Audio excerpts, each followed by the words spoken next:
तो क्या आपको इस आईपीओ में पैसे लगाने हैं, या चूंकि कंपनी लगातार घाटा पोस्ट कर रही है, क्या वो चिंता की बात है?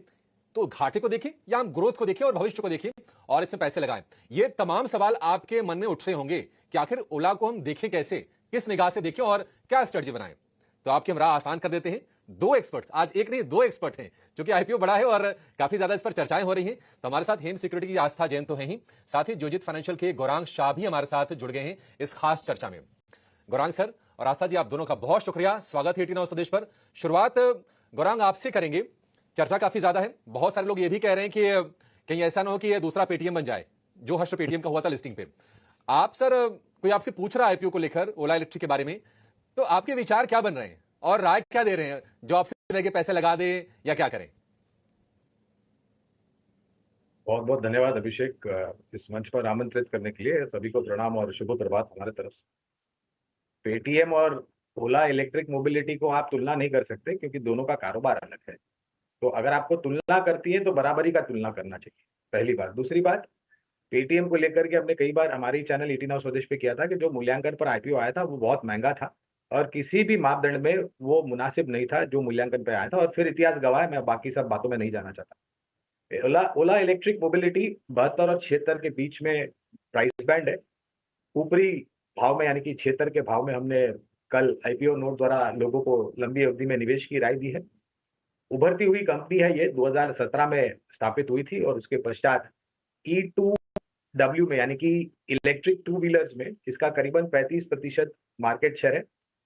पिछले वित्तीय वर्ष की अगर मैं बात करूं, मैनेजमेंट की बातें और कारोबार को लेकर के जो विस्तार योजना है उस पर ध्यान दे रहे थे हम। तो आने वाले समय में करीबन 4 इलेक्ट्रिक मोटरसाइकिल्स लॉन्च करने की इनकी रणनीति है अपने कारोबार को आगे बढ़ाने के लिए। और इलेक्ट्रिक टू व्हीलर स्कूटर्स की जहां तक बात है, वहां पर काफी सारे मॉडल्स एज अ प्रोडक्ट इनके पास है। मेरे ख्याल से इसी महीने 15 तारीख को पहला लॉन्च इलेक्ट्रिक मोटरसाइकिल्स का होने वाला है, ऐसी बातें सुनी हमने। दूसरी तरफ प्रोडक्ट जो है इनका, उसको और आकर्षित बनाने के लिए खुद की एक जिगा बैटरी पर भी कामकाज कर रहे हैं। और वहां पर प्रयास ये लगाया जा रहा है कि कम समय में लंबा चार्ज हो और उसकी जो उस बैटरी का जो जीवन है, जो लाइफ है, वो काफी आगे तक बढ़े। तो अगर आपके पास लंबी अवधि की समय सीमा है तो 76 के आसपास आप आईपीओ में बिल्कुल निवेश कर सकते हैं। ठीक है, लंबी अवधि के लिए आप पैसे लगा सकते हैं। आस्था जी, आपका टेक क्या है ओला इलेक्ट्रिक के आईपीओ पर? देखिए, ये हम फाइनेंशियल्स दिखा रहे हैं, आय तो लगातार बढ़ी है, आय मल्टी फोल्ड बढ़ी है। इनफैक्ट अगर हम देखेंगे FY22 से अगर तुलना करेंगे तो 456 करोड़ से बढ़ के आय हो गई है 5,243 करोड़ रुपए। लेकिन घाटा एक हम देख रहे हैं कि चिंता बनी हुई है। 784 करोड़ से बढ़कर 1584 करोड़ रुपए का ये आंकड़ा है FY24 में, और नेट बेसिस पर, ऑपरेटिंग बेसिस पर दोनों में घाटा है। क्या ये चिंता की बात है, या फिर मार्केट को देखें, सरकार के फोकस को देखें और ग्रोथ को ध्यान में रख के इसमें पैसे लगाएं? गुड मॉर्निंग अभिषेक। देखिए, मेरी सलाह तो सब्सक्राइब की है और डेफिनेटली घाटा है इस कंपनी में, लेकिन मैं यहाँ long term point of view से बात करती हूँ तो मुझे लगता है FY27 में प्रॉफिटेबल टर्न हो जाएगी ये कंपनी। और इसके पीछे के कुछ एक कारण है, जनरेशन 3 प्लेटफॉर्म लॉन्च हुआ है तो कॉस्ट रिडक्शन होगी। मोटरसाइकिल स्पेस में नए प्रोडक्ट्स लॉन्चेस कर रहे हैं, वहां से मदद मिलती हुई नजर आएगी। और मुझे लगता है कि फेम 3 पॉलिसी इंसेंटिव पे भी अगर हम नजर रखें तो वहां से भी एक फायदा होता हुआ नजर आएगा। वैल्यूएशन भी कंपनी ने थोड़ी ईज ऑफ कर दी, क्योंकि पहले चर्चा बड़े वैल्यूएशन पे आने की हो रही थी। तो इन सभी के मद्देनजर मुझे लगता है इसमें लगाना चाहिए। लिस्टिंग गेन की बात करें तो बहुत ही छोटे मोटे लिस्टिंग गेन के लिए भी अगर लगाना हो तो लगा सकते हैं, और बाकी लंबी अवधि का व्यू रखते हुए इसमें लगाने की सलाह हमारी तरफ से है। ठीक है, छोटे लिस्टिंग गेन के लिए और लंबी अवधि के लिए यह सलाह आपके लिए ओला इलेक्ट्रिक के आईपीओ में। वैल्यूएशन की अगर हम बात करें तो गौरांग सर, वैल्यूएशन की पिक्चर क्या लग रही है आपको? कैसे देख रहे हैं? क्या आकर्षक है या फिर रीजनेबल है, वाजिब है, ठीक ठाक है, कोई दिक्कत नहीं है? देखिए, टू व्हीलर मार्केट का जो पेनिट्रेशन भारत में है वो आने वाले समय में करीबन 5 से 6% के आसपास, जो घरेलू ग्रोथ की हम बात कर रहे हैं, वो बढ़ने की संभावना है। जहां तक सेल्स वॉल्यूम ग्रोथ का सवाल है तो वो भी हमारे ख्याल से जैसे जैसे हम आने वाले वर्षों में आगे बढ़ते जाएंगे तो जो झुकाव है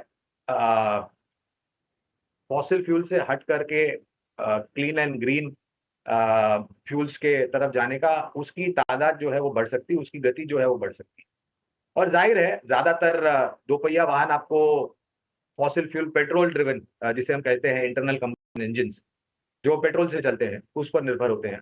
और परिवर्तन के रूप में जिस प्रकार से उपभोक्ताओं ने अपनाया है, उसी आधार पर ये कंपनी अपना कार्यक्रम आगे बढ़ा रही है। एक बहुत बड़ी बात यह है कि हमारे देश में हमारी सरकार ने ऑटो क्षेत्र में खास करके जो इलेक्ट्रिक व्हीकल बनाने वाली कंपनियां हैं, उनके लिए प्रोडक्शन लिंक्ड इंसेंटिव स्कीम की घोषणा की थी, जिसके तहत ओला जैसी कंपनियों को मेरे ख्याल से आने वाले समय में बहुत राहत मिल सकती है। थोड़ी बहुत दिक्कत आंकड़ों को लेकर के इसलिए भी है, जहां तक आप शुद्ध मुनाफे की बात करें, क्योंकि फिलहाल जो लागत खर्च है वो थोड़ा ऊपर की तरफ है।